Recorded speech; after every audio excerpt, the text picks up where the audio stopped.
Bharatiya Janata party Karhal विधानसभा उपचुनाव जीतने के लिए अबेड़ी से चोटी तक जोर लगा रही है, लेकिन भारतीय जनता पार्टी दिन में खुले आंखों से सपना देखने की कोशिश कर रही है।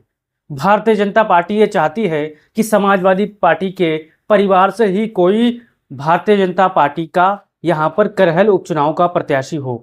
दरअसल जो करहल विधानसभा उपचुनाव है, यहाँ शाख है मुसलमान और यादव जाति ऐसी है कि किसी का खेल बिगाड़ सकती है और किसी का खेल बना सकती है। साथियों, करहल में अखिलेश यादव 2022 के चुनाव में 60 से 65 हजार वोटों से एक मुश्त दमदार वोटों से जीते थे। भारतीय जनता पार्टी के एसपी बघेल को चुनाव हराया था, जो वर्तमान में वो आगरा के सांसद हैं। साथियों, अब भारतीय जनता पार्टी ने एक चाल चली है। समाजवादी पार्टी आजमगढ़ के सांसद धर्मेंद्र यादव के बहनोई अनुजेश सिंह को, यानी अनुजेश प्रताप सिंह को भारतीय जनता पार्टी करहल विधानसभा उपचुनाव में प्रत्याशी बनाना चाहती है या बनाने वाली है। ऐसी खबरें निकल के आ रही हैं कि भारतीय जनता पार्टी समाजवादी पार्टी से सीधे टक्कर नहीं ले सकती, मैनपुरी हो या इटावा हो या करहल का उपचुनाव हो, क्योंकि भारतीय जनता पार्टी सीधे उपचुनाव में टक्कर भारतीय जनता पार्टी समाजवादी पार्टी से नहीं ले सकती। अगर सीधे टक्कर लेती है तो समाजवादी पार्टी एक बार फिर से यहाँ पर जीतेगी और ये 100% जीतेगी। आपने देखा होगा मैनपुरी के उपचुनाव में समाजवादी पार्टी के ही उम्मीदवार को भारतीय जनता पार्टी में शामिल कराकर डिंपल यादव के सामने खड़ा कर दिया। नतीजा क्या हुआ? मैनपुरी में डिंपल यादव चुनाव जीत गई थी, भारतीय जनता पार्टी से वो चुनाव हार गए थे। फिलहाल जो मैनपुरी के उम्मीदवार थे वो समाजवादी पार्टी के संपर्क में हैं।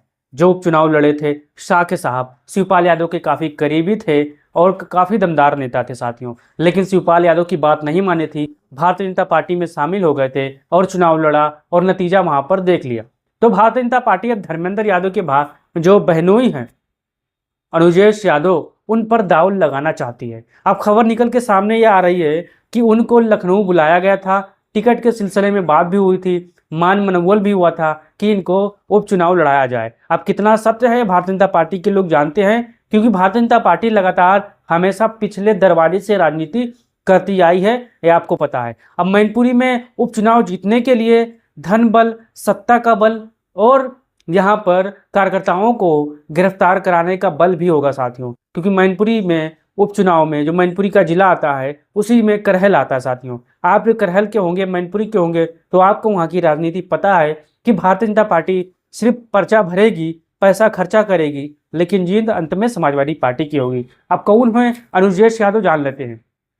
अनुजेश यादव उनकी मां 2012 में समाजवादी पार्टी ने मुलायम सिंह यादव ने उनको बाहर कर दिया था, उर्मिला यादव को। अब क्यों बाहर कर दिया था? क्योंकि ये भारतीय जनता पार्टी के अंदरूनी संपर्क में थी, समाजवादी पार्टी के खबरों को, उनके अंदरूनी खबरों को वहां ले जाकर पहुंचाते थी। मुलायम सिंह यादव को ये खबर पता चली, उनको बाहर कर दिया। फिर आते हैं 2017 में, समाजवादी पार्टी ने इनके बेटे अनुजेश यादव को भारतीय जनता पार्टी से निष्कासित कर दिया।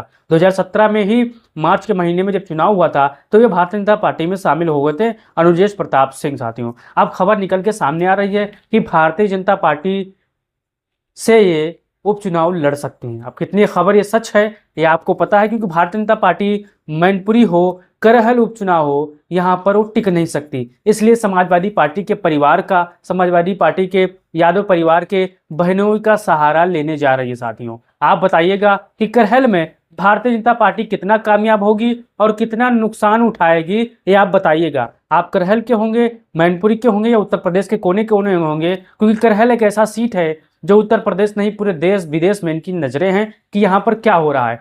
9 सीटों को छोड़ दीजिए, करहल मान के चलिए कि अखिलेश यादव सबसे शानदार तरीके से यहाँ पर अपने प्रत्याशियों को जिताएंगे। अब ये कहना है कि वहाँ से तेज प्रताप यादव उम्मीदवार होंगे, 100% ये सही है, क्योंकि अभी यहाँ चुनाव की डेट नहीं आई है और जब डेट आ जाएगी तो आपको उम्मीदवार के रूप में तेज प्रताप यादव देखने को मिल सकते हैं। साथियों, आप बताइए कि अगर भारतीय जनता पार्टी के अनुजेश प्रताप सिंह प्रत्याशी होंगे तो कितने वोटों से समाजवादी पार्टी के तेज प्रताप यादव जीतेंगे चुनाव? अपनी राय दीजिएगा, अपने साथियों तक ये वीडियो भेजिएगा। जय हिंद, जय भारत, जय समाजवाद।